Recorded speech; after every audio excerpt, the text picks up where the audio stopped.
I welcome to all of you here in our first lecture on Sheikh Ayaz, the 20th century greatest Sindhi poet. Viewers, I would like to tell you the objectives of our lecture today. This lecture contains twofold objectives.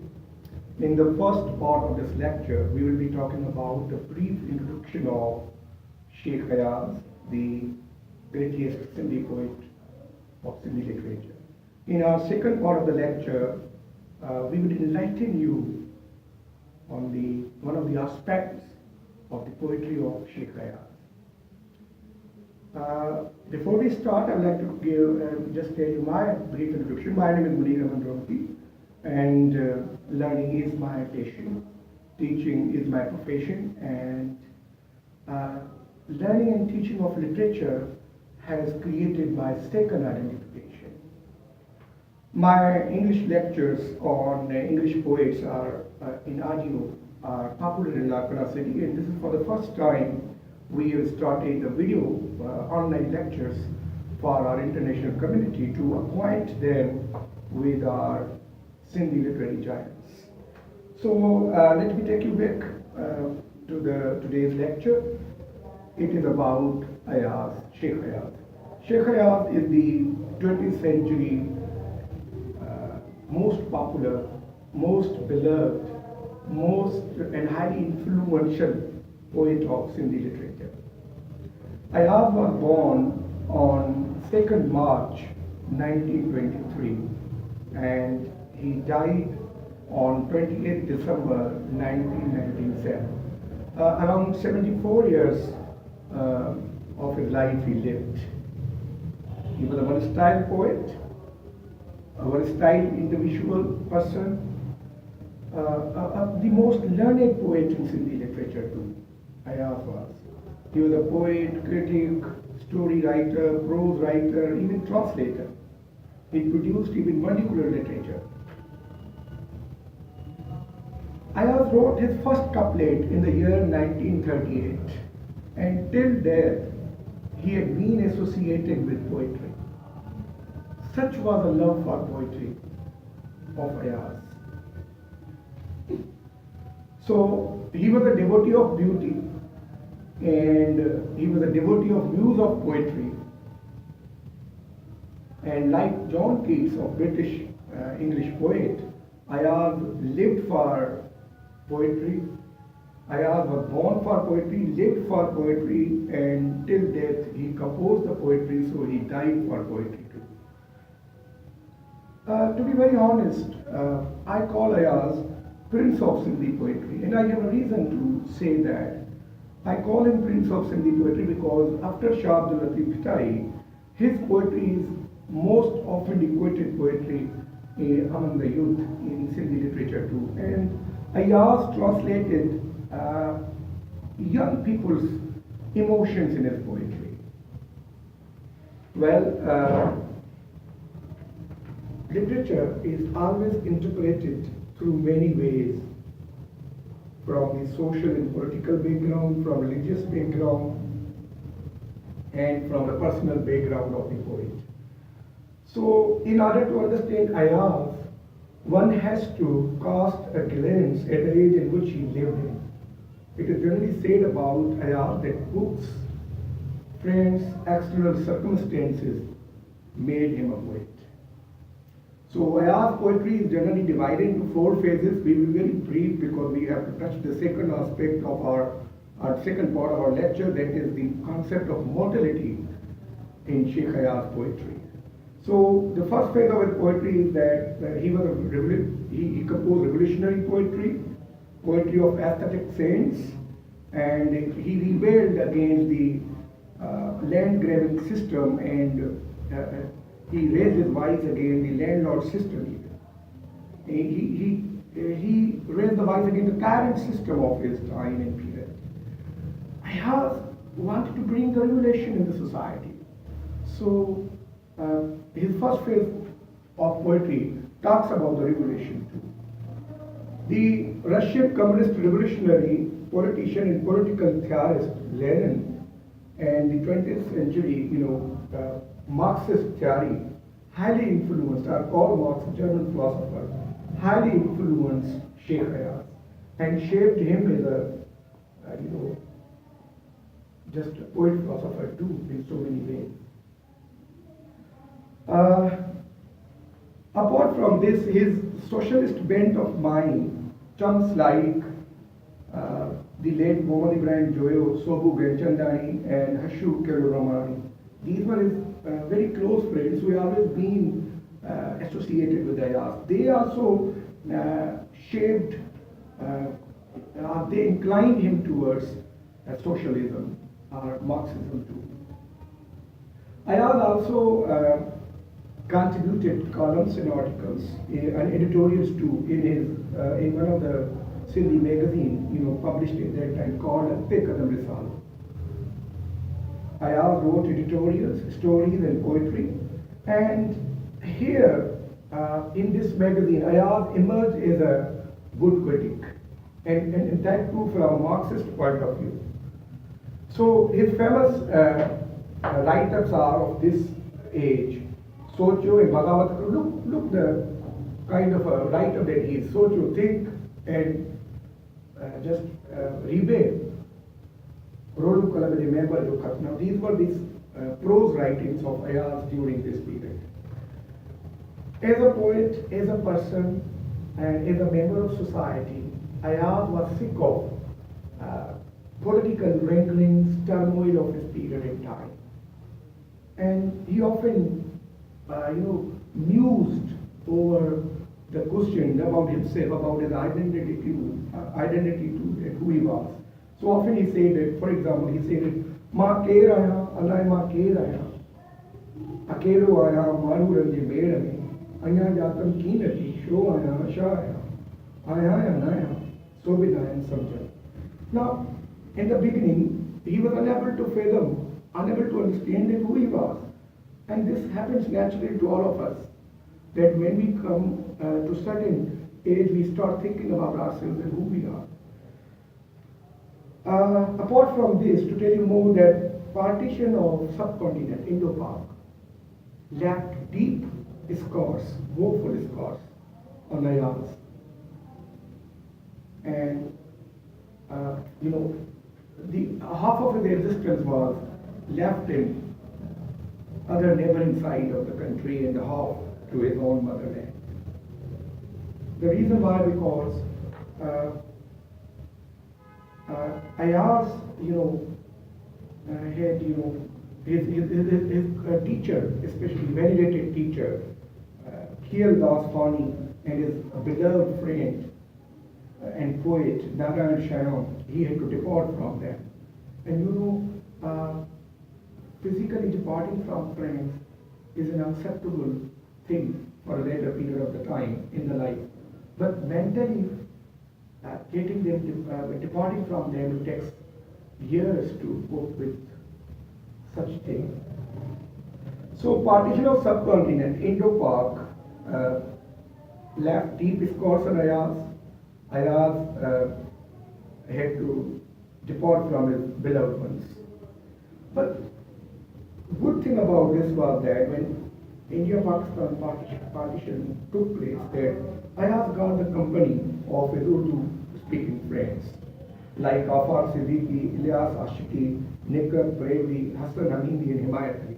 Now, means what the company makes him. So the result of this company was that Ayaz inclined towards Urdu poetry, and he got his first book published, Boy Gul Nala Dil. Now this was brought by a friend Afaq Siddiqui. So this was a period, or this was a time that all of us know that life is full of questions. Ayaz was besieged by questions. The questions whose beginning he didn't know, and the end he didn't know.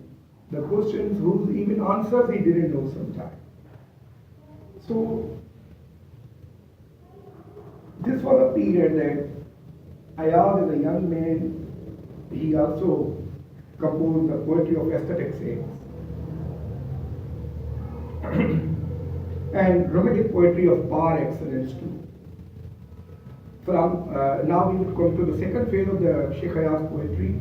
It starts from 1960 to 1973. But this was now period that Ayaz was nearing 40 or 37, 38 around, which is considered to be the mature age according to the Greek philosopher, Aristotle. So he was very mature in this period. His poetry, centered around nationalism, and his poetry became, very much popular. Means his poetry and nationalism became almost twin in the nature.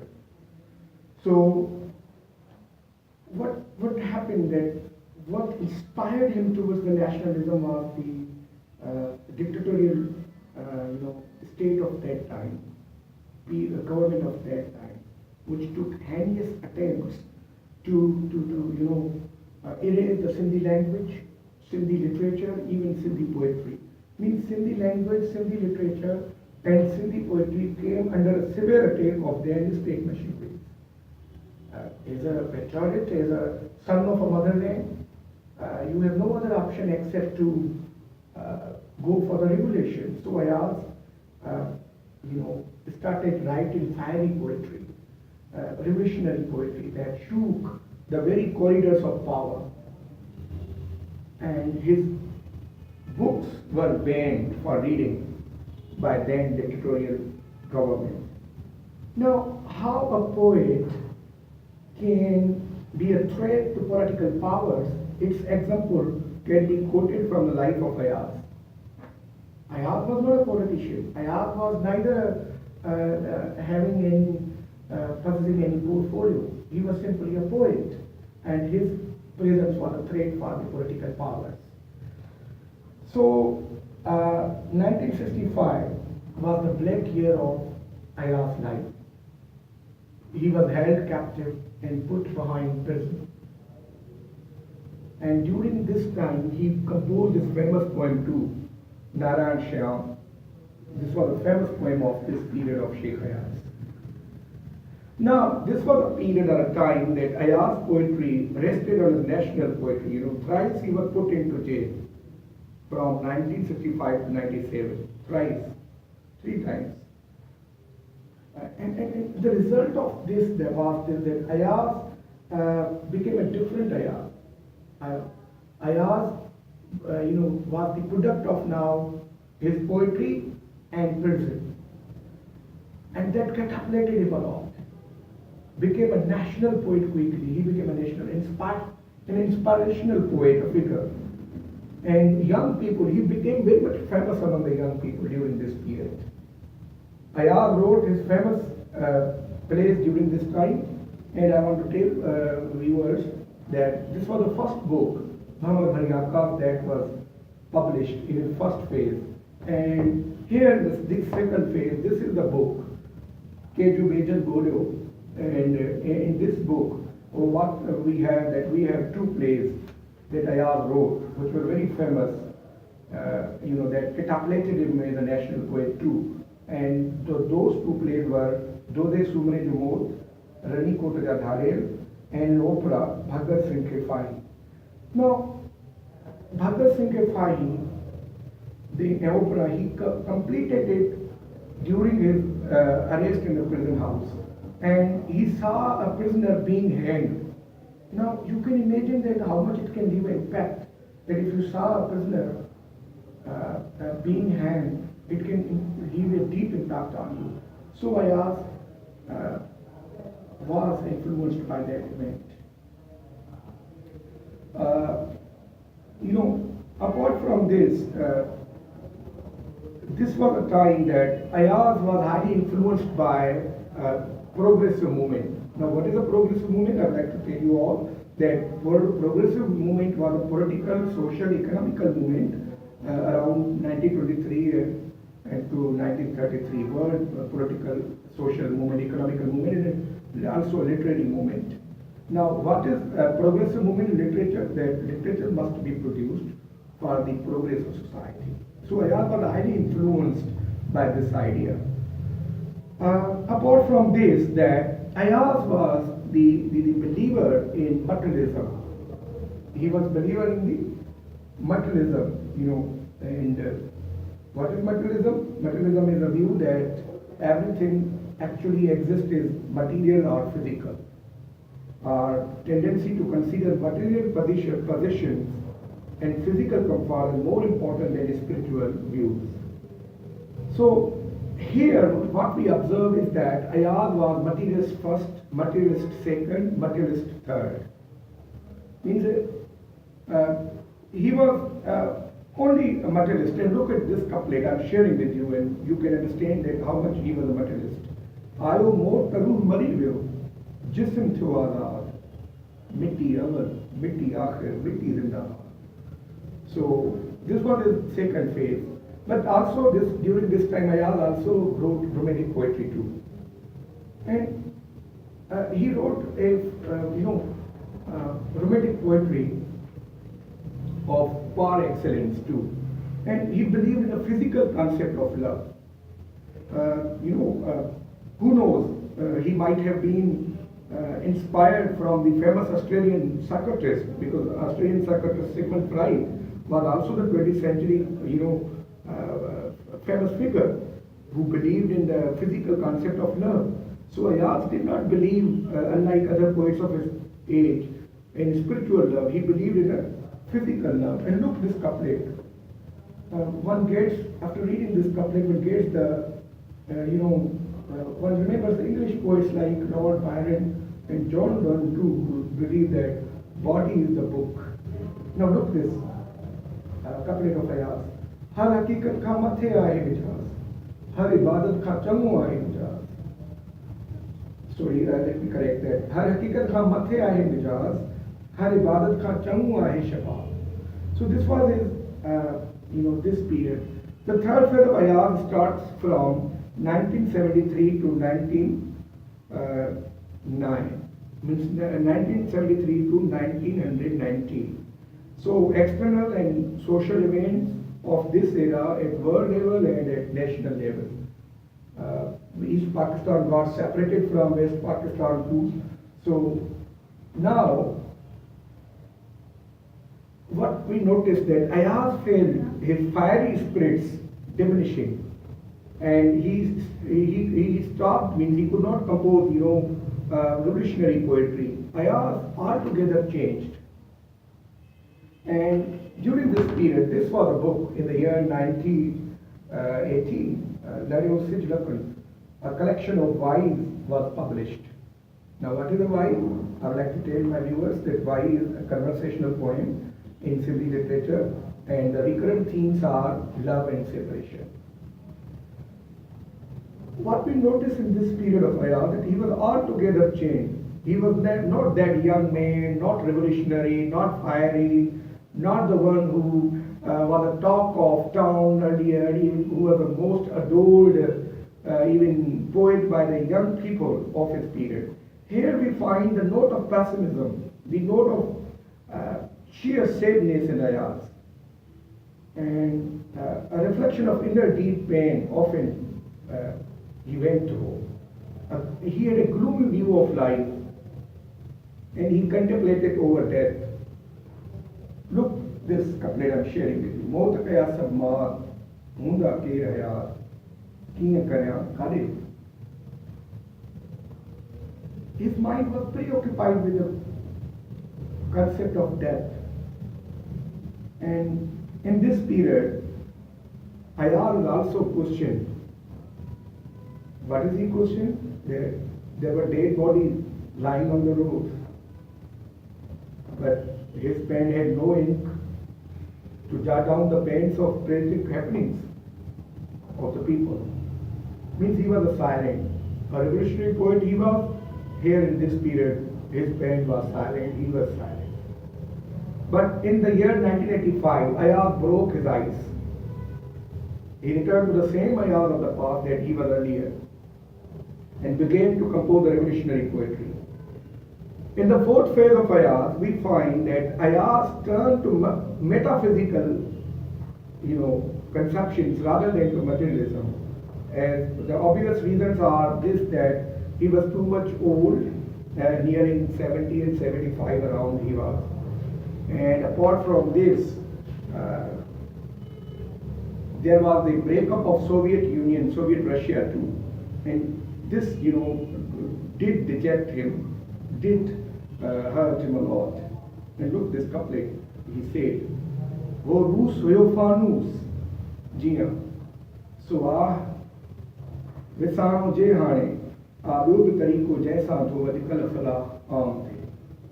So, Ayaz, who earlier, in the beginning of his life, did not believe in the existence of a superpower, in the existence of God, in this last phase of his poetry, we find that he turned to God and wrote optimistic poems, not gloomy poems, not poems and reflecting on inner conflicts or death issues. And he wrote in the praise of God too. Look, all of you know, if you remember that Nietzsche, generally called Nietzsche, was a German philosopher too, who highly influenced during that period. He wrote famous works too, Death of God and Beyond Good and Evil. Who knows that Ayaz might have read Nietzsche too? Because in this couplet, Ayaz is talking about Nietzsche too. What does he say? Khuda aaye, ale Nietzsche, Khuda aaye.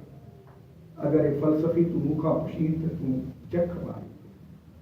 It means that he believed that God exists. In the end of his life, Ayaz was altogether changed too. And he wrote even hymns in the praise of God. Ya Rab, mukhe nazim kainat sa, wahdat jo shaur de, mukhe akul de tazad khashra hai, mukhe panizat jo shaur de. Now, this was the introduction. Let me tell you that, viewers, what I have told you up to now. I have told you up to now that Ayaz was the 20th century great Sindhi poet. His poetry is divided into 4 phases. In the first poet, he was revolutionary, and Ayaz wrote romantic poetry. And in the first phase of the poetry, he seemed to be denying the superpower, supernatural elements, or we may call God. He was very agnostic too, and even some people dubbed him as an atheist. But in the later part of his life, that he turned to God, and he believed and denied the philosophy of Nietzsche that God does not exist. So this was what we have learned, the brief introduction of Sheikh Ayaz, second greatest, often considered to be the second greatest poet in Sindhi literature, and he has always been associated with the great poet Shah Abdul Latif Bhittai. I mean, Shah Abdul Latif Bhittai and his name have always been co-associated when it comes to the poetry of Sindhi language. Now let me take you back to my second part of today's lecture that we will be talking. It is the concept of mortality in poetry of Ayaz. What is mortality? Mortality means that you see everything, the end of everything. In nature, in man, means death concept. It is called in literature mortality, concept of mortality. And all of us know that John Keats, English British poet, Urdu poet, Urdu speaking poet, Parveen Shakir, and Sindhi poet, Sheikh Ayaz, they are famous for the concept of mortality, even the elements of mortality found in their poetry. So, what is the concept of mortality in Ayaz? That Ayaz sees death in everything. He uses various literary devices in describing death through imagery, creating a visual idea of dying and death, and he's often, preoccupied with the balance between reality and even imagination or fantasy. So mortality in connection with the nature, he talks about too often in his poetry, observing the law of nature even too, and Sheikh Ayaz also describes the passing of the seasons, time and young age, and Ayaz explores death as something earlier, something very questionable, very controversial aspect of life, and also feared, feared from death too, and took time to accept the death. And you remember that in the early part of his phase of the poetry that he was denying even death and God, and in the end of his life he accepted them. Often Ayaz even claimed that he is immortal. How is he immortal? Immortal is because of the kind of the poetry that he produced that conferred upon him the immortality. So, death in nature, death in love, death in connection with the fear of death itself, and death in joy, death in beauty, death in time, death in young age, and so on. Now, one important thing that I have found in the poetry of Sheikh Ayaz, that Ayaz was not simply a poet, he was a philosopher poet. He was a learned poet, he was an educated poet.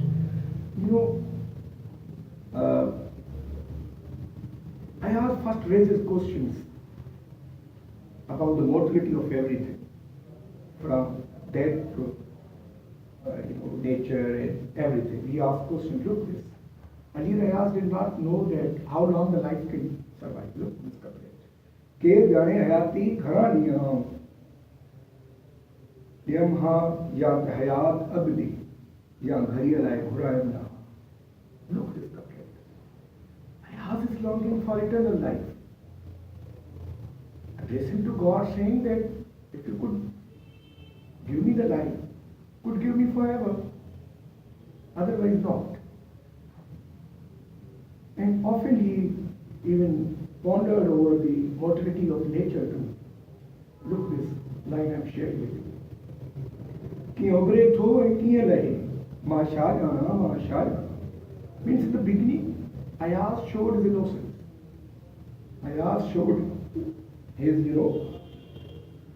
ignorance, that he doesn't know that why everything comes to an end. Why from life to nature to everything, beauty to love, all these things come to an end. He never knew about that. Ki ubre tho and kiya lahe ma shajana, ma shajana, ke da pe hi umar kahe ma shajana, ma shajana. Je antu hoi thyanwa, aisa age koi dyanwa, shalai hayati dard sahe, ma shajana, ma shajana. तो कैसी तो सा साथ रहे माँ शाहजहां माँ Shahjahan. How can a man know? He is not a god. He is God's creature. He is a man. Why cannot man understand this? And Ayaz pondered over these questions. He also pondered over the mortality of love too. Earlier means he raised questions about all these concept of mortality of love and all these. He raised the question. Now look this couplet about love, $1 million couplet. सरहद गम करीब आए दोस्त साथ ऐसी मोहब्बतों का. When you know that the tragic end of our love is very near, how long can you love somebody, or how long your love can survive? This is a question. And look this. Here chale na hua chale ko, maut de to kankhe ko. Death is personal. Philosophers may say that death is this. Religious mind, bent of mind people may say death is this. But death is personal. Death, like Shakespearean, death lays its icy hands on everyone, whether president or peon, whether king or a beggar. Everyone has to die. हवाऊं घटाऊं फिजाऊं बहार अलाए शाम या सब अलाए शाम. Now these were the certain questions, and look, this was a great couplet. When I was reading, I was flabbergasted by kind of the thought-provoking style of writing the couplet of Ayaz. संसार का कोई पल आए है उन्हें जो अटल आए कई वक्त रहे माशा जाना. When you when you do not know about your own life and existence, how can you know about world? For people like you and me, these may be the simple questions, because they are ordinary people. But for philosopher poet, for a learned poet like Ayaz, these were not questions. They were also interpretations too. Interpretations of the mortality of man and nature and everything. So first Ayaz talks about the mortality of man. And look this, Musafir Sami Karma Adam Ja, Kithe Sabalaga Kids. And we are becoming, we are in the crowd. Then everyone, by time, by passage of time, dies, leaves us. All travelers. Man is a traveler in this world. And this look at this line, you will take time to understand reading this couple. वक्त जो वह करो वो ही आदमी होगा गुजरी. And this is the tragedy of the time, that man has flown like a balloon. That how long a balloon can come and go. राही अयाज के नींदा लहू लुहाम थी बस पंद याद रख जो तिन जो उदास. All travelers have to go. You have to remember the arduous journey and their sadness, their tragedy. Now this was the concept of Ayaz. Actually, mortality concept, as I told you earlier, that romantic poets always share about the mortality. You remember that Ode to the West Wind, even the Shelley talks about nature and others. Ask, not Ode to the West Wind, even on Hymn to Intellectual Beauty, Shelley even raises these questions. Ask why the sunlight not forever weaves rainbows over yon mountain's river. Why art should fail and fade that one is shown. Why man has such a scope. So what are you asking? Window net Visami high. Tilki Kodi. How long a candle can burn? It will extinguish. रंग रंगीन कुछ दियारा अंत सब जो बात इस पकी उड़े शफक में net उंदर this one fair word is for a time being. Everybody has to come to an end, whether bird or man.